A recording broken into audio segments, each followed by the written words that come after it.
ಮಹತ್ವದ ಬಜೆಟ್ ಇವತ್ತು ಮಂಡನೆ ಆಗಿದೆ.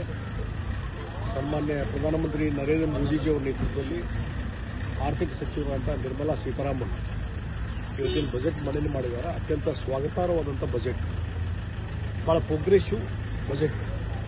ಬಹುಶಃ ಭಾಳ ದಿವಸದ ನಿರೀಕ್ಷೆಯನ್ನು ಮಾಡಿಕೊಂಡಿದ್ದರು ಭಾರತ ದೇಶದ ಜನತೆ, ಕೃಷಿಕರು, ಉದ್ಯಮೆದಾರರು ಮತ್ತು ಸಾಮಾನ್ಯ ಜನ. ಅವ್ರ ನಿರೀಕ್ಷೆ ತಕ್ಕಂತೆ ಇವತ್ತು ಬಜೆಟ್ನ ಕ್ರಮಗಳು ಮತ್ತು ಬಜೆಟ್ ಮಂಡನೆ ಆಗಿದೆ ಅಂತೇಳಿ ನಾನು ಹೇಳ್ತಾ ಇದ್ದೇನೆ. ಭಾಳ ಮುಖ್ಯವಾಗಿ ಭಾಳ ವರ್ಷದಿಂದ ಬೇಡಿಕೆ ಇತ್ತು ಮಧ್ಯಮ ವರ್ಗದ ಜನರು. ಏನಂದರೆ ಈ ಇನ್ಕಮ್ ಟ್ಯಾಕ್ಸ್ ಏನಾದ ಆದಾಯ ಮಿತಿ ಜಾಸ್ತಿ ಮಾಡಬೇಕಂತೇಳಿ. ಬಹುಶಃ ಇವತ್ತು ಯಾರೂ ನಂಬಿರಲಿಕ್ಕಿಲ್ಲ. ಇವತ್ತು 12 ಲಕ್ಷದವರೆಗೆ ಈ ಒಂದು ಆದಾಯ ಇದ್ದಂಥವರ ಒಂದು ಸಂಪೂರ್ಣವಾದಂಥ ಇನ್ಕಮ್ ಟ್ಯಾಕ್ಸ್ ಅದು ವಿನಾಯಿತಿ ಕೊಟ್ಟಿದ್ದು ಭಾಳ ಒಂದು ದೊಡ್ಡದಾದಂಥ ಒಂದು ಕೆಲಸ. ಅದರಿಂದ ಭಾಳ ದೊಡ್ಡ ಪ್ರಮಾಣದಲ್ಲಿ ಮಧ್ಯಮ ವರ್ಗದವರಿಗೆ ಅನುಕೂಲ ಆಗಿದೆ. ಅದರಲ್ಲಿ ಸರ್ಕಾರಿ ನೌಕರದಲ್ಲಿ ಇದ್ದಂಥವರು ಅವರ ಆದಾಯ ಇರ್ಬೋದು, ಅವರು ಹಿಡ್ಕೊಂಡು ಮಧ್ಯಮ ವರ್ಗದ ಜನರಿಗೆ ದೊಡ್ಡ ಪ್ರಮಾಣದ ಆದಾಯ ಅದರಿಂದ ಬೆನಿಫಿಟ್ ಆಗಿದೆ ಅನ್ನುವಂಥ ಮಾತನ್ನು ಈ ಸಂದರ್ಭದಲ್ಲಿ ಹೇಳ್ತೀನಿ. ಮತ್ತು ಮುಂದೆ ಲಿಮಿಟೇಷನ್ ಏನಿದೆ 30% ಇವೆಲ್ಲ 25 ಲಕ್ಷವರೆಗೂ ಸಹಿತ 30% ಟ್ಯಾಕ್ಸ್ ಕಡಿಮೆ ಮಾಡಿರುವಂಥದ್ದು ಅದು ಸಹಿತ ಭಾಳ ದೊಡ್ಡ ಪ್ರಮಾಣದ ಬೆನಿಫಿಟ್ ಆಗ್ತದೆ. ಹೀಗಾಗಿ ಒಂದು ದೊಡ್ಡ ರಿಲೀಫ್ ಇವತ್ತು ಮೋದಿಜಿಯವರು ಈ ದೇಶಕ್ಕೆ ಮಧ್ಯಮ ವರ್ಗದವರು ಕೊಟ್ಟಿದ್ದಾರೆ. ಅವರಿಗೆ ನಾನು ಅಭಿನಂದನೆಯನ್ನು ಸಲ್ಲಿಸ್ತೇನೆ. ಇದರ ಜೊತೆಗೆ ನಮ್ಮ ಪ್ರಯಾರಿಟೀಸ್ ಏನಿದಾವೆ ಅನ್ನುವಂಥ ಹಿನ್ನೆಲೆ ಇಟ್ಟುಕೊಂಡು ಇವತ್ತು ಕೃಷಿ ಇಲಾಖೆಗೆ ಸಂಬಂಧಪಟ್ಟಂತೆ, ಕೃಷಿಗೆ ಸಂಬಂಧಪಟ್ಟಂತೆ ರೈತರಿಗೆ ಅನುಕೂಲ ಆಗುವ ದೃಷ್ಟಿಯಿಂದ ಭಾಳ ಏನು ಇಲ್ಲಿಯವರೆಗಿರುವಂಥ ಸ್ಕೀಮ್ಗಳನ್ನು ಮುಂದುವರಿಸಿದ್ದಾರೆ. ಮತ್ತು ಅದರಲ್ಲಿ ಯಾವ ತಾಲೂಕುಗಳಲ್ಲಿ ಯಾವ ಡಿಸ್ಟಿಕ್ನಲ್ಲಿ ಇವತ್ತು ಉತ್ಪಾದನೆ ಕಡಿಮೆ ಇದೆ, ಕೃಷಿ ಉತ್ಪಾದನೆ ಅದನ್ನು ಹೆಚ್ಚಳ ಮಾಡಲಿಕ್ಕೆ ಹೆಚ್ಚಿನ ರೀತಿ ಪ್ರೋತ್ಸಾಹ ಕೊಡುವಂಥ ಕೆಲಸ ಇವತ್ತು ಇದರಿಂದ ಆಗ್ತಾ ಇದೆ.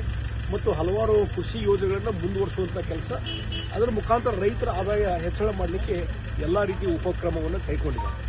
ಮತ್ತು ಭಾಳ ಇನ್ನೊಂದು ಇಂಪಾರ್ಟೆಂಟ್ ಸೆಕ್ಟರ್ ಅಂದರೆ MSME, ಸಣ್ಣ ಕೈಗಾರಿಕೆ. ಅದರ ಕಾಂಟ್ರಿಬ್ಯೂಷನ್ GDP ಇದರಲ್ಲಿ ಅವ್ರ ಕಾಂಟ್ರಿಬ್ಯೂಷನ್ ಜಾಸ್ತಿ ಇರೋದ್ರಿಂದ ಸಣ್ಣ ಉದ್ಯಮಗಳನ್ನು ಬೆಳೆಸಲಿಕ್ಕೆ, ಹೆಚ್ಚು ಉದ್ಯೋಗಾವಕಾಶ ಮಾಡಲಿಕ್ಕೆ ಅದಕ್ಕೂ ಹಲವಾರು ಯೋಜನೆಗಳನ್ನು ತರುವ ಮುಖಾಂತರ ಅದಕ್ಕೊಂದು ದೊಡ್ಡದಾದಂಥ ಒಂದು ಕೊಡುಗೆಯನ್ನು ಇವತ್ತು ಕೊಟ್ಟಿದ್ದಾರೆ.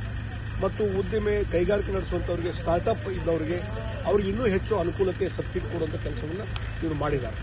ಇದರ ಜೊತೆಗೆ ಮೋದಿಜಿಯವರು ಪ್ರಧಾನಮಂತ್ರಿ ಆದಮೇಲೆ ಭಾಳ ಮುಖ್ಯವಾಗಿ ಅವರ ಒಂದು ಭಾಳ ಒಂದು ಪ್ರೆಸ್ಟೇಜಿಯಸ್ ಏನೊಂದು ಉಡಾನ ಯೋಜನೆ ಇತ್ತು ಅದನ್ನು ಜಾರಿಗೆ ತರುವಂಥದ್ದು. ನಾನು ಇತ್ತೀಚೆಗೆ ನನಗೆ ಒಂದು ನೆನಪು ಮಾಡ್ತದೆ. ಇತ್ತೀಚೆಗೆ ಸನ್ಮಾನ್ಯ ಮೋದಿಜಿಯವ್ರನ್ನ ಭೇಟಿಯಾದಾಗ ಅವರು ಚರ್ಚೆಯ ಸಂದರ್ಭದಲ್ಲಿ ನಾನು ಹೇಳಿದೆ, ಉಡಾನ್ ಯೋಜನೆ ಅತ್ಯಂತ ಪಾಪ್ಯುಲರ್ ಯೋಜನೆ. ಅದರಿಂದ Tier 2 ಸಿಟಿಗೆ ಅಲ್ಲಿ ಏರ್ ಕನೆಕ್ಟಿವಿಟಿ ಹೆಚ್ಚು ಅನುಕೂಲ ಆಗಿದೆ ಅನ್ನುವಂಥದ್ದನ್ನು ಅವ್ರು ಗಮನಕ್ಕೆ ತಗೊಂಡ್ಬಂದಿದ್ದೆ. ಅಷ್ಟೇ ಅಲ್ಲ, ಆ ಪೀರಿಯಡ್ ಅನ್ನು ನೀವು ಹೆಚ್ಚಳ ಮಾಡಬೇಕು ಅನ್ನುವಂಥ ರಿಕ್ವೆಸ್ಟ್ ಮಾಡಿದೆ. ಯಾಕಂದ್ರೆ 3 ವರ್ಷದ ಪೀರಿಯಡ್ ಆದಮೇಲೆ ಆ ಏರ್ಲೈನ್ಸ್ ಅವರು ಬೇರೆ ಸಿಟಿಗೆ ಅವ್ರು ಶಿಫ್ಟ್ ಆಗ್ತಾರೆ. ಆ ಹಿನ್ನೆಲೆಯಲ್ಲಿ ಆ ಪೀರಿಯಡ್ ಹೆಚ್ಚಳ ಅವಾಗ ಅವರು ಓಪನ್ ಹೇಳಿದರು, ಇಲ್ಲ ಅದ್ರ ಬಗ್ಗೆ ನಾವು ಬಹಳಷ್ಟು ಗಂಭೀರವಾಗಿ ಚಿಂತನೆ ಮಾಡ್ತಾ ಇದ್ದೇವೆ ಅನ್ನುವಂಥ ಮಾತನ್ನು ಹೇಳಿದರು. ಇವತ್ತು ಬಜೆಟ್ನಲ್ಲಿ ಅದು ಪೀರಿಯಡ್ ಜಾಸ್ತಿ ಮಾಡಿದ್ದು ಮತ್ತು ಉಡಾನ್ ಯೋಜನೆಯನ್ನ ಸ್ಕೀಮನ್ನು ವಿಸ್ತರಣೆ ಮಾಡಿದ್ದು ಕೇಳಿ ಬಹಳ ಸಂತೋಷ ಆಗಿದೆ. ಇದರಿಂದ Tier 2 ಸಿಟಿ ಇಲ್ಲಿವರೆಗೆ ನೋಡ್ರಿ, ಎಲ್ಲಿವರೆಗೆ ಯಾವ Tier 2 ಸಿಟಿಗೆ ಏರ್ ಕನೆಕ್ಟಿವಿಟಿ ಇರುವುದಿಲ್ಲೋ ಅಲ್ಲಿವರೆಗೆ ಡೆವಲಪ್ ಆಗುವುದಿಲ್ಲ. ಇವತ್ತು ಏರ್ ಕನೆಕ್ಟಿವಿಟಿ ಬಂದಿದ್ದರಿಂದ Tier 2 ಸಿಟಿ ಕರ್ನಾಟಕದ ಇರ್ಬೋದು, ಬೇರೆ ದೇಶದ ಬೇರೆ ಭಾಗದಲ್ಲಿ ಇರ್ಬೋದು, ಎಲ್ಲವೂ ಇಂಪ್ರೂವ್ಮೆಂಟ್ ಆಗಿದೆ. ಬಿಸ್ನೆಸ್ ಮತ್ತೊಂದು ದೃಷ್ಟಿಯಿಂದ ಅದಕ್ಕೆ ಇದು ಉಡಾನ್ ಯೋಜನೆ ವಿಸ್ತರಣೆ ಮಾಡಿದ್ದು ಬಹಳ ಖುಷಿ ತರುವಂಥ ಸಂಗತಿ ಅನ್ನುವಂಥ ಮಾತನ್ನು ಈ ಸಂದರ್ಭದಲ್ಲಿ ಹೇಳ್ತೀನಿ.